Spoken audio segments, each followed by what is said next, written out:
दोस्तों मेरे चैनल में आप सभी का स्वागत है। ब्लेस्ड रुद्रांशी हर हर महादेव। पाप पुंकुसा एकादशी। एक बार युधिष्ठिर ने श्री कृष्ण से पूछा, अश्विन शुक्ल पक्ष की एकादशी का क्या महत्व है?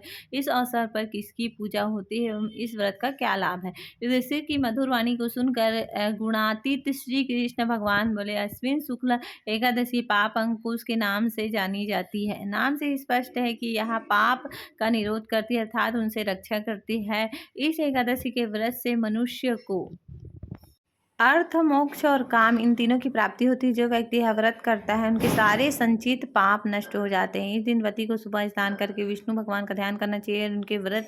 उनके नाम से व्रत और पूजन करनी चाहिए। व्रती को रात्रि में जागरण करना चाहिए। जो भक्तिपूर्वक इस व्रत का पालन करता है उनका जीवन सुखमय होता है और वह भोगों में लिप्त नहीं होता। श्री कृष्ण कहते हैं, जो इस पाप अंकुश एकादशी का व्रत रखते हैं वे भक्त कमल के समान होते हैं, जो संसार रूपी माया के भंवर में भी पाप से छूते रहते हैं। कली काल में जो भक्त इस व्रत का पालन करते हैं उन्हें वही पुण्य प्राप्ति होती है जो सतयुग में कठोर तपस्या करने वाले ऋषियों को मिलता था। इस एकादशी व्रत का जो व्यक्ति शास्त्रोक्त विधि से अनुष्ठान करता है वे न केवल अपने लिए पुण्य संचित करता है बल्कि उनके पुण्य में मातृगण व पितृगण भी पाप मुक्त हो जाते हैं। इस एकादशी का व्रत करके व्रती को द्वादश की दिन श्रेष्ठ ब्राह्मणों को भोजन कराना चाहिए और अपने क्षमता के अनुसार उन्हें दान देना चाहिए। पाप अंकुश एकादशी के दिन भगवान विष्णु की श्रद्धा और भक्ति भाव से पूजा तथा ब्राह्मणों को उत्तम दान व दक्षिणा देना चाहिए। इस दिन केवल फलाहार ही लिया जाता है, इससे शरीर स्वस्थ व हल्का रहता है। इस एकादशी के व्रत रहने से भगवान समस्त पापों को नष्ट कर देते हैं, अर्थात यह एकादशी पापों का नाश करने वाली कही गई है।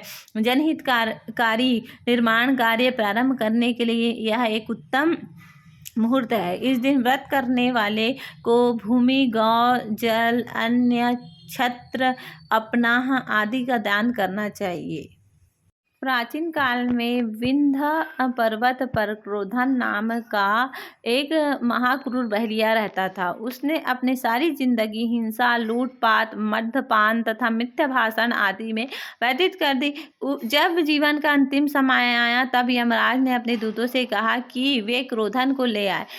यमदूत ने क्रोधन को बता दिया कि कल तेरा अंतिम दिन है। मृत्यु के भय से भयभीत वह बहलिया ऋषि अंगिरा की शरण में उनके आश्रम जा पहुंचा। महर्षि ने उसके अन्याय विनय से प्रसन्न होकर उस पर कृपा करके उसे अगले दिन ही आने वाले अश्विन शुक्ल एकादशी का विधि पूर्वक व्रत को करने को कहा।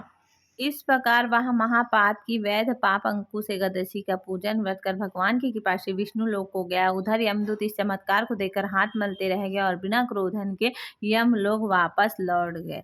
ऐसे वीडियो के साथ हमसे जुड़े रहे। ब्लेस्ड रुद्रांशी। हर हर महादेव।